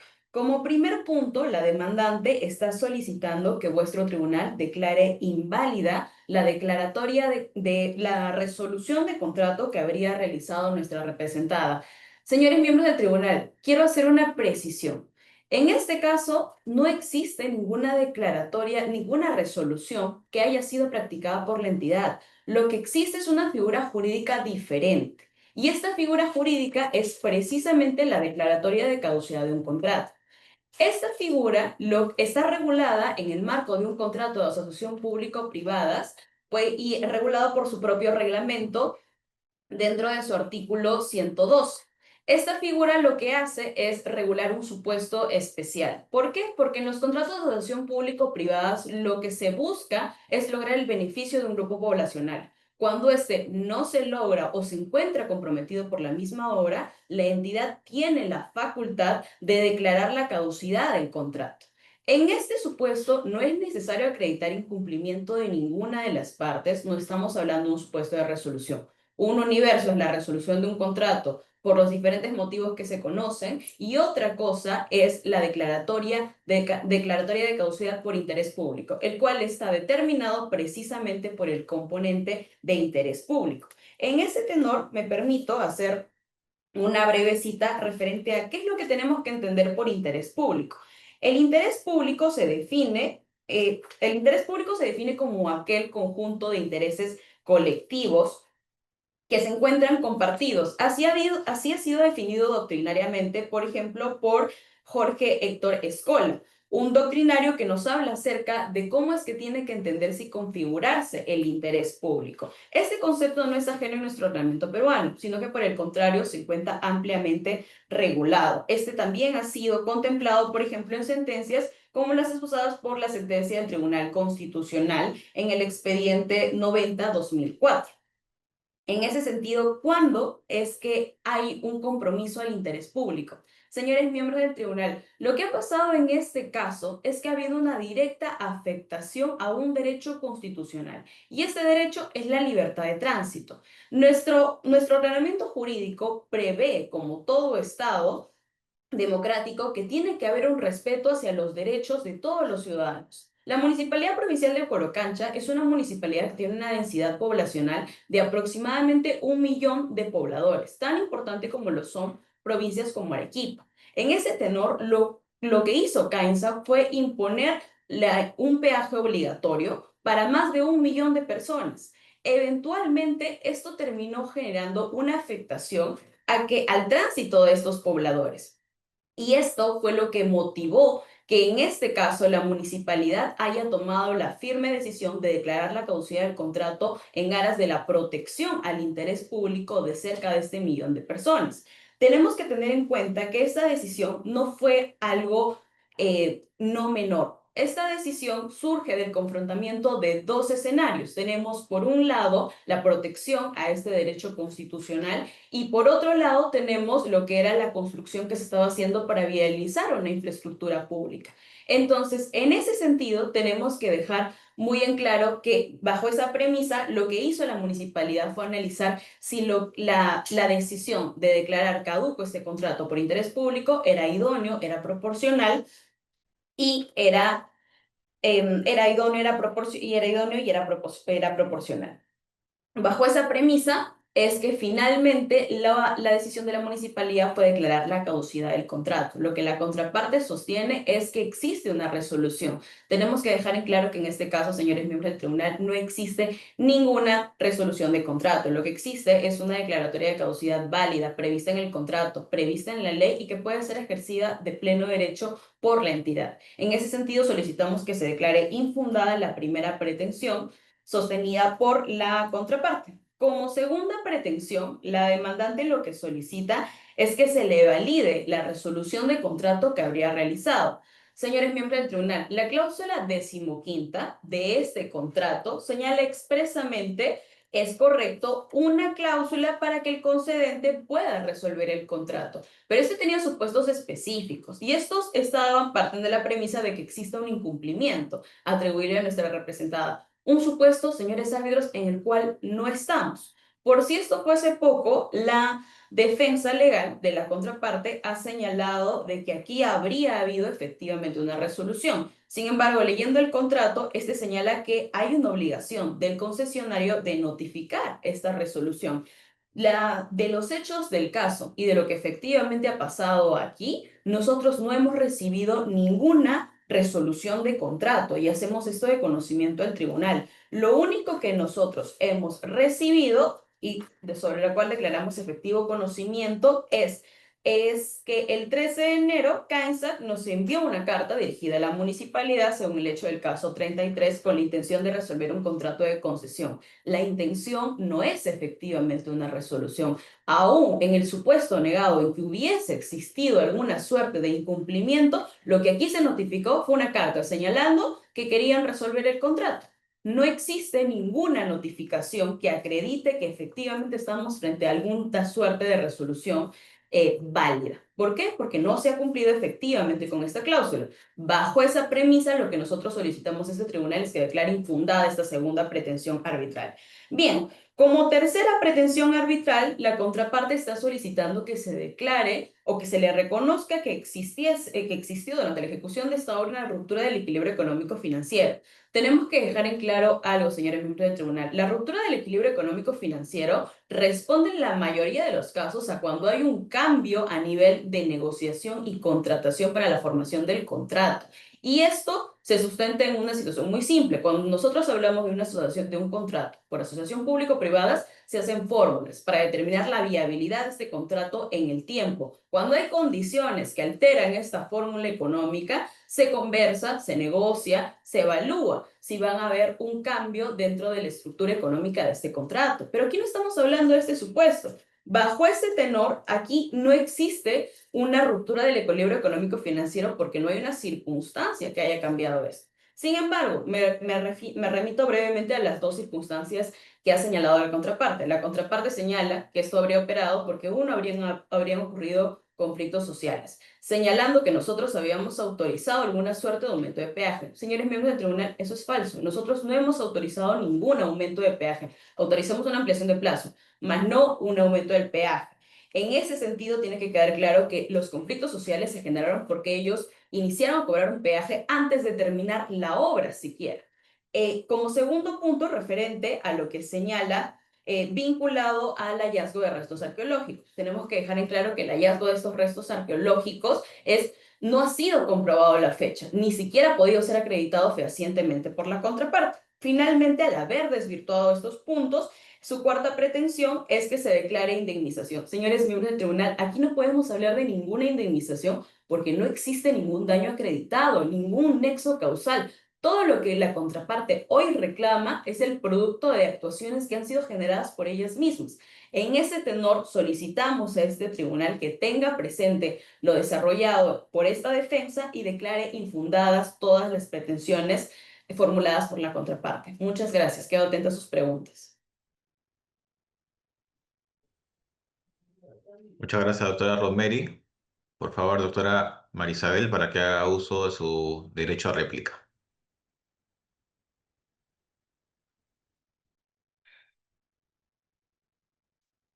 No, disculpe, mi audio no estaba encendido. Ya. Con la venida de este honorable tribunal, la demandada insiste en hablar en caducidad y no resolución. Pero la realidad jurídica es que, sea cual sea el término, el acto del 10 de enero no cumplió con la cláusula 15ª. No hubo causal específica ni notificación formal. En un contrato de 30 años no se termina con un anuncio político, se termina siguiendo el procedimiento pactado. Sobre el interés público y la libertad de libre tránsito, el interés público no se protege destruyendo el proyecto, sino asegurando su culminación. Y recordemos que el peaje sí fue autorizado expresamente por la municipalidad el 21 de octubre. Está en los hechos de caso. Y su deber era de colaborador, para mitigar cualquier impacto social. No dejar que se escale. Y en cuanto al equilibrio económico-financiero, el contrato y el régimen de las AEPPs establecen su preservación ante eventos extraordinarios como la fuerza mayor del 15 de diciembre. Negarse siquiera a abrir este proceso de renegociación en sí es el mismo incumplimiento grave. Y a su vez, el hallazgo arqueológico, la restricción legal que impuso lo hacía irresistible jurídicamente. Negar el daño es como desconocer nuestra paralización y los sobrecostos que hubo en consecuencia. Por todo ello, nuestra resolución del 13 de enero es el único acto válido y la responsabilidad de la ruptura contractual recae enteramente a la demandada.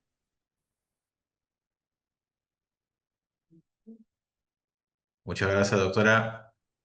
Doctora Rosemary, por favor, por el espacio de 1 minuto y medio, su derecho a duplica. Por supuesto. Señores miembros del tribunal, la contraparte afirma muy certeramente y con una firmeza que sorprende que en este caso habría una resolución de contrato, se le habría autorizado un aumento de peaje. Sin embargo, tenemos que dejar constancia que los hechos sobre los cuales fundamenta su defensa legal son inexistentes. Aquí no estamos hablando de que hayan realizado una declaratoria de resolución de contrato, mucho menos que haya habido una autorización de peaje. Lo que sí existe y es fehaciente y constituye un hecho del caso indubitable es que ellos iniciaron con un cobro de peaje por un contrato que todavía no habían terminado de construir. ¿Eso es viable? ¿Es viable iniciar una construcción y en todo caso empezar a cobrar cuando esta no ha sido efectivamente terminada? Señores miembros del tribunal, lo que esta situación generó una afectación al interés público de una situación tan gravosa que nos llevó a tomar la decisión de declarar la caducidad del contrato, el cual es una figura especial jurídica prevista en el marco de un contrato de asociación público-privada, el cual no puede ser equiparado a una resolución de contrato, mucho menos basándonos sin ningún fundamento y equiparándolo más allá de los hechos como ligeramente lo ha hecho la contraparte. Por lo que sostengo, reitero, señores miembros del tribunal, y me permito hacer una pregunta. ¿Realmente podemos priorizar una contratación frente a una vulneración abierta al interés público? Yo creo que la conclusión va a ser que definitivamente no se puede hacer esto. Muchas gracias. Muchas gracias, doctora, por su participación y a ambas partes por la claridad en sus argumentos y también por el respeto a los tiempos pactados previos a la audiencia. Para poder seguir el orden de las consultas, doctor Castro, por favor, si tuviera alguna consulta, alguna acotación que hacer a las partes, por favor. No, no tengo ninguna consulta. De acuerdo, gracias, doctor. Doctor Hernández, usted se reservó el derecho para en este momento hacer las consultas que tuviese pertinentes, por favor. tiene el uso de la palabra. Muchísimas gracias, señor presidente. Efectivamente, me gustaría empezar con preguntas a la parte demandada. En su exposición dijeron que caducidad y resolución contractual no son lo mismo, Ujú. amparándose básicamente en que caducidad tutela el interés público. Pero quisiera que ahonden un poco más en esa diferencia. ¿Por qué deberíamos de entender que resolución contractual es distinto a caducidad, considerando que ambos tienen casi el mismo efecto, que es la ineficacia de un contrato? Por supuesto, señora árbitro. Le agradezco mucho su pregunta porque me permite esclarecer determinados puntos vinculados a estas dos figuras jurídicas. En efecto, tanto la declaratoria de caducidad de un contrato como una resolución tienen como efecto jurídico que ambas terminan el contrato. De hecho, así están reguladas en el reglamento de la ley de asociaciones público-privadas. Son dos supuestos diferentes. Sin embargo, este mismo cuerpo normativo lo que hace es dividir dos causales. Estamos hablando de una resolución y estamos hablando de cuando se termina el contrato por interés público, precisamente de la misma forma que lo regula este contrato. ¿Cuál es entonces la diferencia? La diferencia en este caso es que el interés público no requiere que haya un incumplimiento. Por el contrario, el interés público, perdón, la declaratoria de caducidad por interés público no requiere acreditar alguna suerte de incumplimiento o alguna suerte de resolución e incluso por su naturaleza ni siquiera un procedimiento. ¿Por qué? Porque en este supuesto estamos hablando de que la caducidad opera por el solo hecho de haber sido pactado en el contrato. Esta línea ha sido la acogida, por ejemplo, por tribunales CIADIS cuando han analizado casos, como lo es el caso con Vial Callao versus la República del Perú, y señala que, por ejemplo, la facultad de declarar la caducidad de un contrato y la reconoce como una figura especial diferente prevista en esta suerte de contratos, parte de lo pactado en el contrato. Esta premisa quiere decir que siempre y cuando se haya pactado en el contrato puede operar la declaratoria de caducidad por interés público, siempre y cuando se acredite que existe efectivamente un motivo por el cual declarar. Perfecto, pero ese laudo, por lo que me ha leído, no dice que no se deba de seguir un procedimiento. Solamente dice que efectivamente la figura se puede utilizar si es que está pactado en el contrato. Pero usted Por supuesto. menciona que inclusive se puede utilizar sin procedimiento alguno. ¿Puede explicar un poco más ese punto? Sí, claro, preciso. A lo que yo me refería es que la naturaleza, en efecto, este laudo no señala y no habla acerca de que la declaratoria de caducidad por interés público no tenga que seguir un procedimiento, pero sí refiere que la facultad de declarar caduco un contrato por interés público parte del contrato. Ahora, en referencia a su pregunta, que es sobre la formalidad que tendría que tener la caducidad por interés público, tenemos que dejar en claro que, y esa iba mi precisión precisamente, es que la declaratoria de caducidad como una figura jurídica en la práctica de los contratos de asociación público-privadas no suele prever un plazo para que ésta sea efectiva, sino que por el contrario, por su mismo componente de interés público puede ser declarada por la entidad siempre y cuando se acredite que existe una causal que vulnere el interés.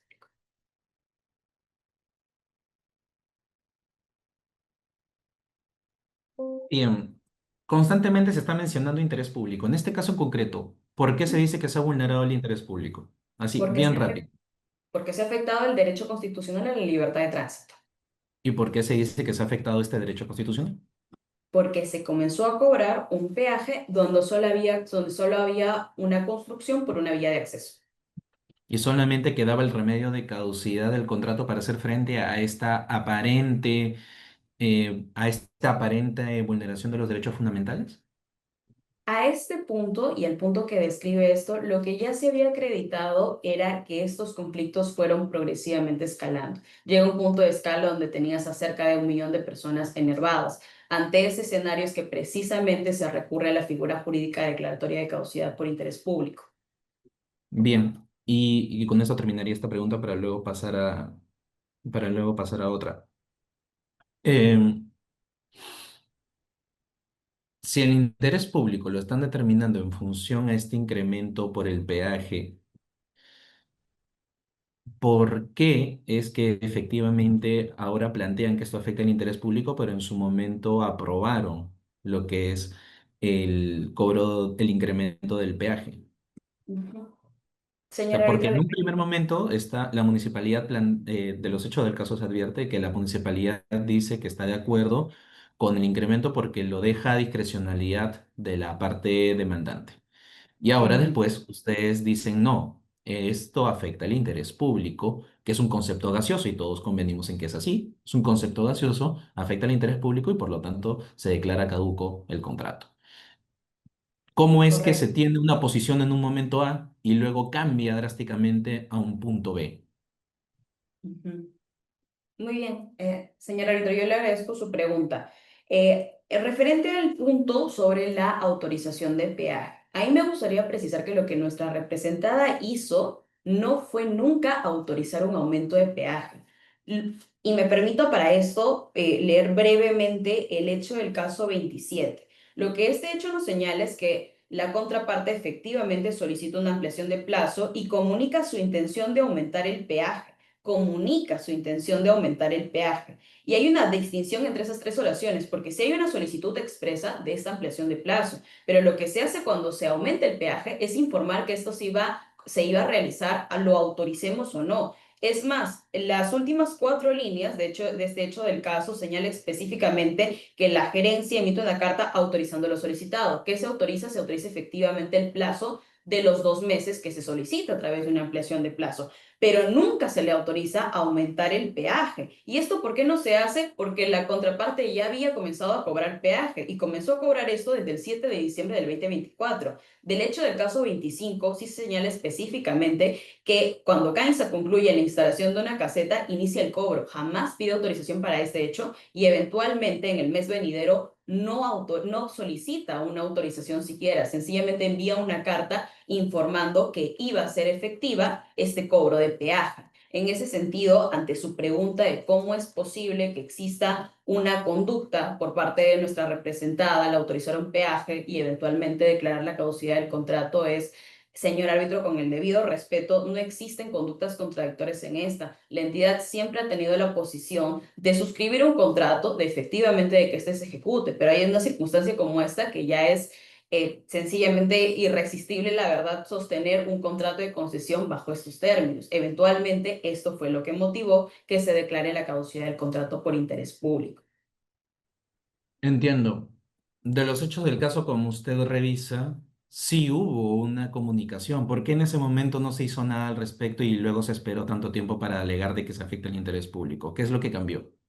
Por supuesto, es la caducidad por interés público, como quizás suena redundante, pero y como usted mismo ha señalado, es un componente que no está determinado, no hay una causal, no hay una forma específica en la que este concepto tenga que englobar necesariamente. Precisamente se tiene que demostrar que existe una afectación al interés público y como yo señalé brevemente, el interés público que ha afectado es la libertad de tránsito. Esa libertad de tránsito se ve concretada cuando obligatoriamente se restringe el derecho a esta, teniendo que pagar 5 soles, que esto ocurre en octubre del 2024. Desde octubre del 2024 lo que la municipalidad ha hecho es ponderar la decisión de declarar la caducidad del contrato, precisamente haciendo los estudios necesarios, recabando las opiniones legales necesarias para poder cumplir, para poder declarar la caducidad efectiva del contrato. Esto, el tiempo entre tomar la decisión efectivamente y eventualmente realizarla, no responde a un actuar negligente, sino a procedimientos, un estudio, evaluaciones y recabo de opiniones legales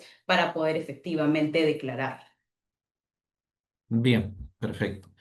Ahora voy con las preguntas que tengo con la parte demandante. Concretamente, me queda claro de que ustedes están buscando que se declare inválida desde su punto de vista es una resolución contractual lo que ha realizado la parte demandada. Ellos alegan que es caducidad y entendemos básicamente por dónde va el asunto.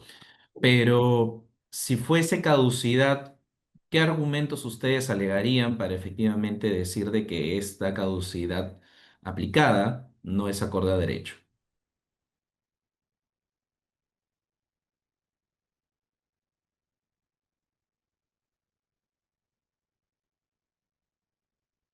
Sí, a la parte demandante, Ay, disculpen, mi audio está apagado. sí. Ya. ¿Me podría repetir la pregunta, disculpen? Sí, su posición es que la parte demandada no hizo una caducidad, sino una resolución contractual, ¿correcto? Correcto. Ya, supongamos de que efectivamente, y esto sin adelantar opinión, supongamos de que estemos en el supuesto de que sea efectivamente operada una caducidad. ¿Qué argumentos o qué cuestionamientos se podrían dirigir contra esta caducidad?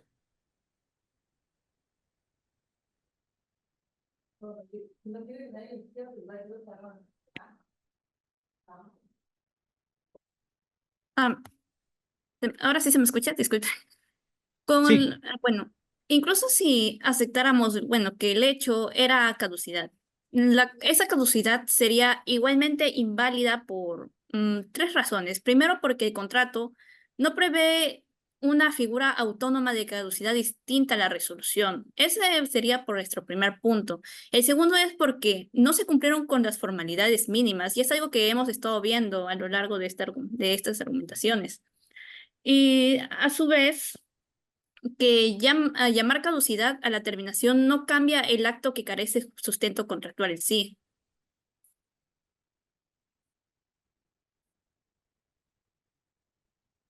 Ya, ya. ¿Esa sería toda la respuesta? Ah, sí, muchas gracias. Disculpa. Ya, perfecto. Por otro lado, hacen constante referencia al equilibrio económico-financiero del contrato. ¿Qué entienden ustedes por este concepto?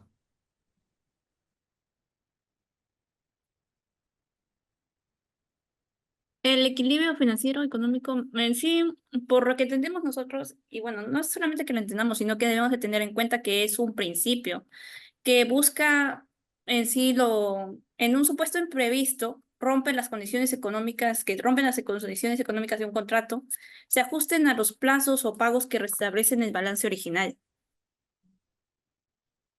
Doctora, la definición que usted me ha dado es desequilibrio contractual. Yo le he pedido la definición de equilibrio contractual, la definición de Ah, económico financiero. O sea, disculpe, es que me no queda tengo. clarísimo que el desequilibrio rompe el equilibrio anterior, rompe con las condiciones anteriores, pero quiero entender que Ujú. ustedes están definiendo como equilibrio contractual, que es la etapa previa al desequilibrio. Claro, claro. Bueno, en una APP, si un evento extraordinario o impredecible, como en este caso el hallazgo arqueológico, altera el balance, ambas partes tienen la obligación de adoptar medidas para restablecerlo. Eso es lo que también estamos argumentando nosotros. No es un privilegio, sino que también es una obligación recíproca, pero en este caso la demandada nos ha dejado totalmente al aire. Ya, doctora. Pero en todo caso, al inicio de su definición usted mencionó que es un principio y ahora está diciendo que es un deber recíproco, una obligación recíproca. ¿Cuál es el final? Disculpe, no, ¿Principio o una obligación? disculpe, honorable árbitro. En la parte de principios había escuchado desequilibrio económico en primer lugar. A eso me refería al principio. Pero ahora estoy dando un concepto que nosotros tenemos, en este caso, como incluso se basa en las APPs. Entiendo. ¿Cuál es la consecuencia jurídica del desequilibrio contractual?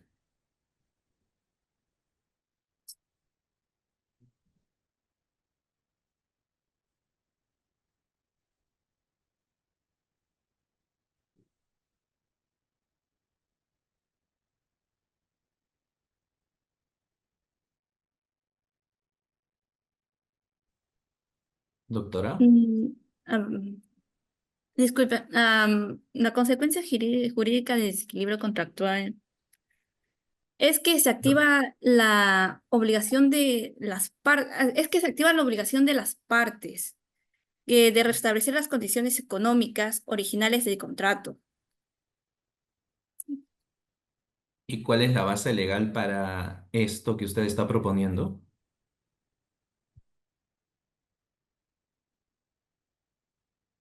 Bueno, sin la base legal, se encuentra prevista, tal como lo mencioné en mi argumentación, en la cláusula octava y también en el artículo 1300, disculpe un momentito, se me fue el artículo, 1315 del Código Civil. 1315. ¿Cuál es la sumilla de ese artículo? Si me permite un momentito leer mi documento. Sí, Disculpen. claro.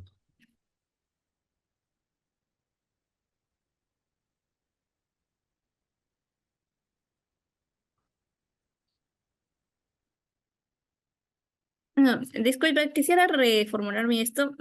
Había una equivocación. Era 1316, que es en el marco de de la aprobación de las inversiones de las AEPPs. De la ley, no del Código Civil. Ujú, de la ley. Ya, perfecto. Esas serían todas mis preguntas por ahora. Bueno, ya definitivas. Muchas gracias. Muchas gracias a vosotros por su participación. Yo quisiera hacer una consulta, va a ser prácticamente la misma para ambas partes, ya para poder cerrar esta etapa del debate, agradeciendo nuevamente a los equipos por su participación. En el contrato materia de controversia, la gestión de conflictos sociales, primero por favor con el equipo demandado, ¿de quién estaba a cargo? ¿Quién tenía la responsabilidad de poder gestionar estos conflictos sociales? La ocurrencia de conflictos sociales, señor árbitro, no estaba regulado como un riesgo asignado. ¿De Es acuerdo? decir, este contrato está escrito en los lineamientos del MEC, regula una suerte de supuestos, pero la ocurrencia de conflictos sociales no está dentro de estos supuestos asignados. Sin perjuicio de ello, estos conflictos sociales, y me permito precisar, no ocurren per se como un evento de fuerza mayor. Estos conflictos sociales ocurren por un incumplimiento directo del contrato. En ese sentido, el riesgo que se genera de estos tiene que ser efectivamente gestionado por la contraparte. Ya, partiendo justamente de la primera parte de su respuesta, en la que indica usted que esta gestión de conflictos sociales no estaba asignada a ninguna de las partes, quisiera saber, por favor, puntualmente, por qué, a criterio de usted, la parte demandada, es la parte demandante quien debería haberlos gestionado justamente para evitar todo este problema que hubo después. Bien, la posición que nosotros mantenemos que es que efectivamente la ocurrencia de estos conflictos sociales fueron generados por la contraparte. ¿Por qué? Porque en este contrato estamos hablando de un contrato que si bien regulaba la construcción y la concesión, estamos hablando de dos etapas diferentes. Se tenía que terminar la construcción y eventualmente esta podía comenzar a operar. Si ocurrieron conflictos sociales fue porque antes de terminar una construcción se comienza efectivamente a cobrar un peaje, es decir, a operar la concesión. Esto es eventualmente lo que desemboca en el abierto rechazo de toda la población, genera un conflicto social y este conflicto social es a una razón directa de la concesionaria. Muy bien, doctora, muy amable, muchas gracias. Vamos con su Entonces, contraparte. Doctora Marisabel. ¿Estamos de acuerdo? La gestión de conflictos sociales como tal no está establecido en el contrato ni en el caso de la presente audiencia. Bueno, en sí, el deber de gestionar los conflictos sociales ah, derivados por el alza del peaje, por ejemplo. Disculpen, ¿podría reformular la pregunta?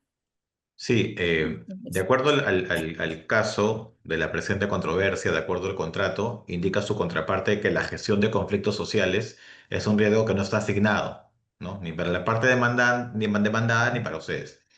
Estamos en lo correcto, estamos en la misma línea de análisis. Este conflicto social y su gestión no estaba asignado a ninguna de las partes inicialmente. Bueno, podríamos decir de que en la gestión de conflictos sociales vinculados a proyectos de responsabilidad, en este caso sí sería el concedente, no el concesionario. También está, por ejemplo, en la naturaleza de riesgo social, el contrato asociado en asociaciones públicas privadas de las AEPPs. Los conflictos se consideran riesgo exógeno, ajenos al control Pero, del concesionario. pero partiendo justamente de lo que usted señala, ¿por qué, digamos, este riesgo social tendría que haber sido gestionado por su contraparte? De acuerdo a su postura en esta audiencia. Bueno, ellos tenían el deber. Perdón, disculpa, doctora, para ejemplificar. Su contraparte me dice que ustedes, al momento de gestionar el contrato, sin terminar la obra, comienzan a cobrar el peaje y por tanto se origina el conflicto social. Yo no digo que estoy de acuerdo ni desacuerdo con esa postura, pero es lo que he entendido y que indican que como ustedes, y producto de ese incumplimiento y producto de este cobro que no correspondía y abusivo del peaje, es que la población se enerva, genera los problemas y por tanto ustedes tienen que hacerse cargo de este conflicto social. Quisiera por favor saber, sobre la base de su misma premisa también, por qué, digamos, su contraparte, de acuerdo a su postura, tendría que haber gestionado el conflicto social. En primer lugar, creo que debíamos de tener en cuenta el contexto. ¿Por qué hubo el alza del peaje? Como bien sabemos, hubo un retraso por parte de que no nos entregaron el CIRA. Ya desde ahí la demandada estaba fallando. Además, incluso bajo la premisa de la contraparte, si el conflicto social fue consecuencia directa del alza, tendremos que tener en cuenta que la municipalidad tenía un rol ineludible en su gestión. Primero porque fue quien autorizó, o sea, nosotros mencionamos y ellos lo autorizaron el 21 de octubre de 2024. Segundo porque como concedente y autoridad local tenían la responsabilidad institucional de garantizar el orden público. Eso también debemos de tomar en cuenta. En una APP, la gestión de riesgos no es exclusiva, es compartida. Y hemos estado resaltando eso también muchas veces en nuestra argumentación. Y aquí está la inacción de la municipalidad, ya que ella frente a riesgo, ella misma la habilitó y contribuyó decisivamente a que la situación se desbordara. Y una vez que vio que se desbordó, aprovechó esa oportunidad para terminar con el contrato. Bueno, no terminarlo, sino para dejarnos a un lado, mejor dicho. Disculpen las palabras. De acuerdo, doctora. Me ha quedado más claro su punto sobre la base de su última precisión. Muchas gracias a ambas partes por su participación, por la claridad también al momento de saber las consultas. De mi parte no tengo más preguntas. Ahora, por favor, nos comentas cuál sería el procedimiento a seguir. Sí, perfecto. Ante todo, muchas gracias a ambos equipos por su participación y también a los árbitros. En este caso, los voy a adjuntar a ustedes a una sala para perdón, la deliberación. Muchas gracias. Muchas gracias. Gracias. La sala es privada ahora, ¿verdad? Sí, solamente para los tres árbitros y mi persona. De acuerdo, gracias.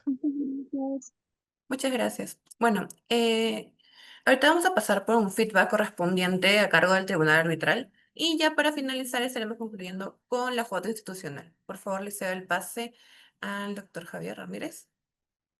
Sí, ahora, muchas gracias.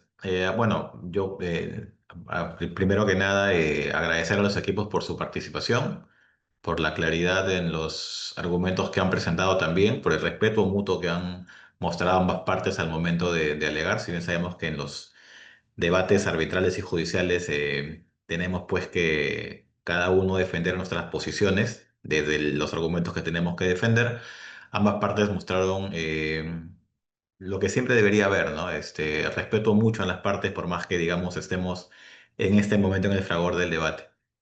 Vamos a iniciar con los feedback correspondientes. Si estuviera, por favor, el doctor Hernán, para que pueda dar su primer feedback a los participantes. Sigue el doctor Jesús y culmino con mi persona con unos breves apuntes. Doctor Mil Hernán, por favor. gracias. Mil gracias, Javier. Y a ver, primero agradecerle al CAE, a los organizadores, porque de verdad que el nivel está muy bueno, el caso es muy interesante y particularmente la audiencia de hoy día ha sido de verdad muy buena. Han habido el manejo de conceptos jurídicos muy bien para un caso que tiene siempre pues, una zona gris de difícil manejo, así que primero felicitar a los cuatro por ese trabajo. Algunas recomendaciones puntuales y generales. eh, es importante tratar de pulir el lenguaje, chicos, ¿sí? No pedimos que esto sea en extremo formalismo, cuando de repente estás frente a un tribunal judicial, pero sí tiene que haber un manejo de las instituciones jurídicas y es importante que esos conceptos se aprendan. Este tipo de actividades académicas sirven justo para eso. El caso podría no resolverse a tu favor y eso no es tan relevante. El proceso de aprendizaje lo que busca es que cada institución que se pone en tela de juicio aquí sea profundizada, qué posiciones doctrinales, jurisprudenciales hay sobre ese asunto. Entonces, tienen que tomarlo como eso, como un aprendizaje y de verdad es que tengan cuidado en adelante. Cuando manejen una institución, tienen que declarar con precisión por qué. Un comentario muy puntual para Eduardo. De verdad que me gustó muchísimo tu participación.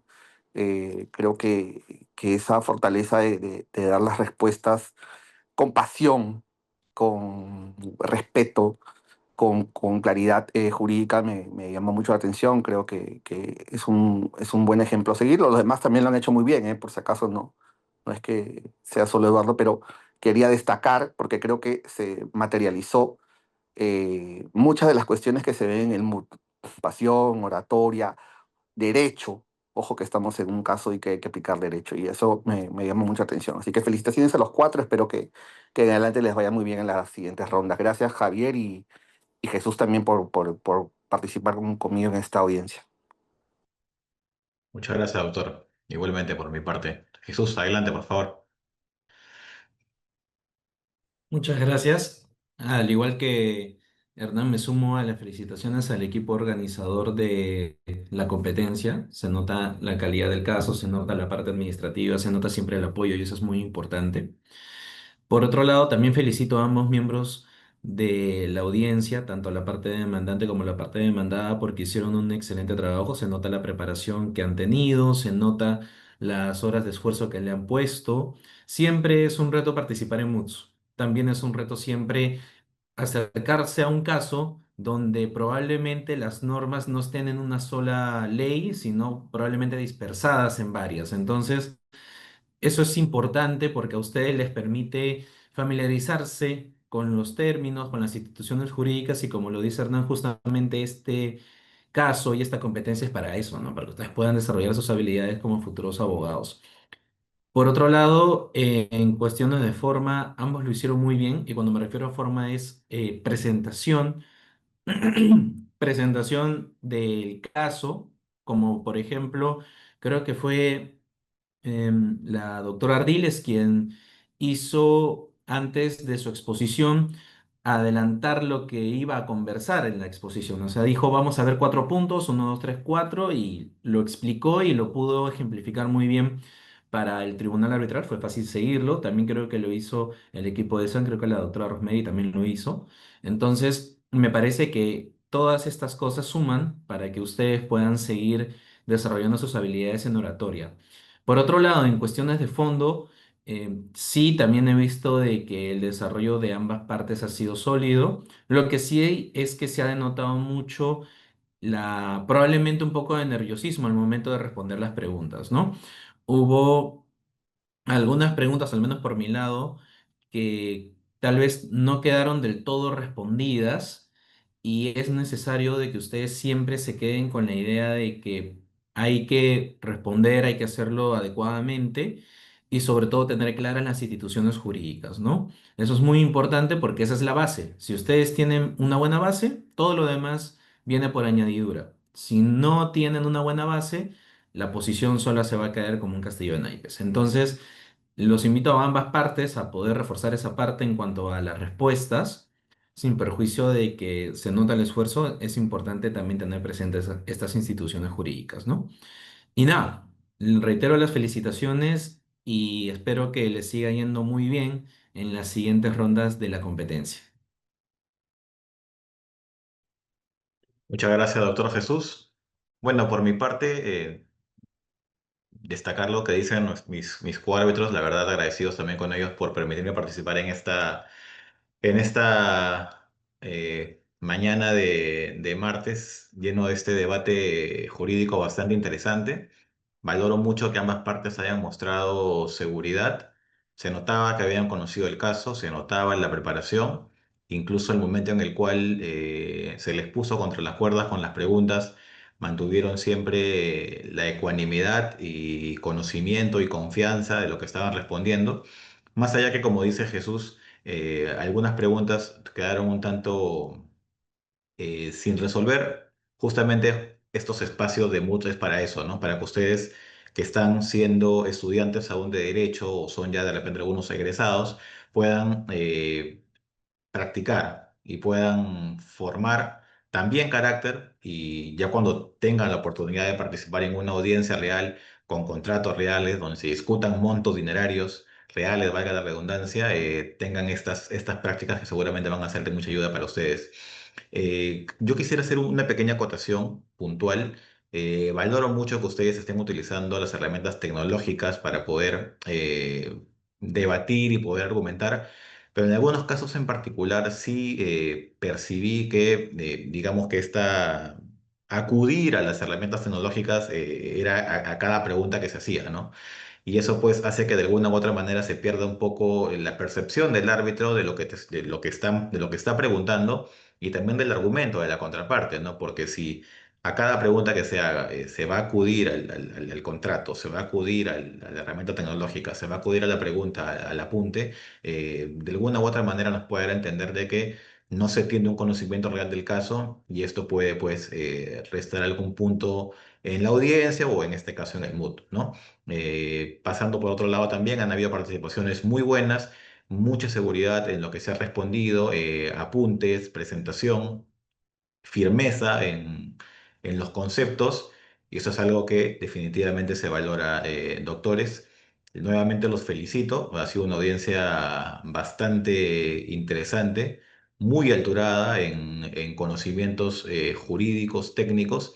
Si bien es cierto, como siempre hay cosas que pulir, estos espacios justamente son para ello.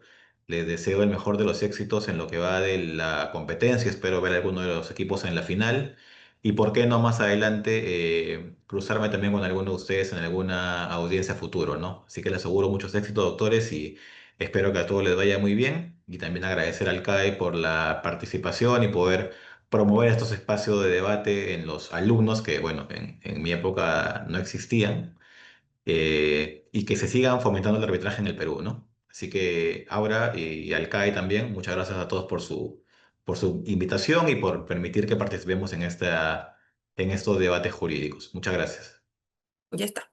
Perfecto. Muchas gracias por, por su participación. Muchas gracias, doctores, también. Eso sería todo y doy por concluida esta sesión.